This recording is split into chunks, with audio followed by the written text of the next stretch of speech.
Ang tulang ito ay para sa mga taong nahihirapan na, pero di kayang ipakita sa iba na mahina siya. Pagsubok. Naranasan mo na ba?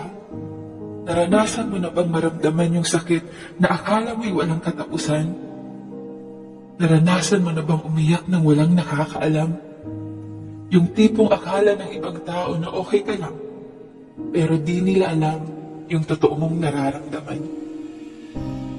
Oo nga naman, di sila manghuhula para malaman kung may sakit ka bang nararamdaman sa kalooban. Na kailangan mo ng kausap kasi di mo alam ang tumatakbo sa iyong isipan. Na hinihiling mo na lang na sana di na lang nangyari ang mga nangyari. Na sana okay pa katulad ng dati. Kasi di natin maiwasan na di umiyak pag masakit na talaga. Yung tipong di mo na malabanan yung mismong sarili mo kasi di na rin ito mapigilan ng masaktan. Sabi nila, pagsubok lang yan. Ang astig namang pagsubok na yan, parang pangkamatayan. Tanong ko, di ba pwedeng iwasan? Di ba pwedeng sabihin ko na pagsubok, hinay-hinay naman, mahina ang kalaban? Di ba pwedeng sabihin ko na tama na ho, masakit na, nakaulang ako, nakakadurog na? Hindi ko ba pwedeng pakiusapan ang oras na huminto muna pag pagsubok ng usapan? Ano pa ang gamit ng salitang pwede kung may bagay rin naman na kailangan talaga nating labanan kahit alam mo naman sa huli, ika'y masasaktan?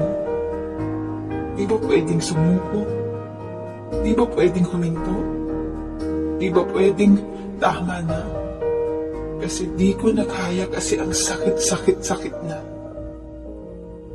Ako, buong buhay ko, ilala ko yung sarili ko na matapang.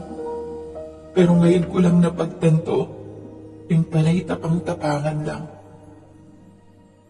Siguro may mga panahon talaga na di natin kailangan maging matapang para tayo ay hangaan.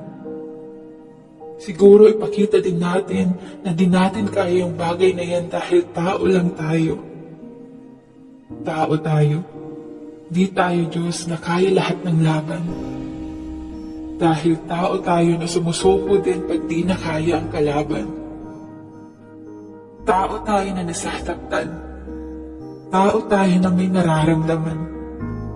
Tao lang tayo. Tao lang ako.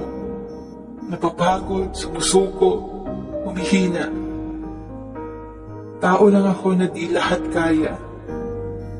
Kaya pagsubok, di ba pwedeng sumuko? Di ba pwedeng sumuko sa'yo?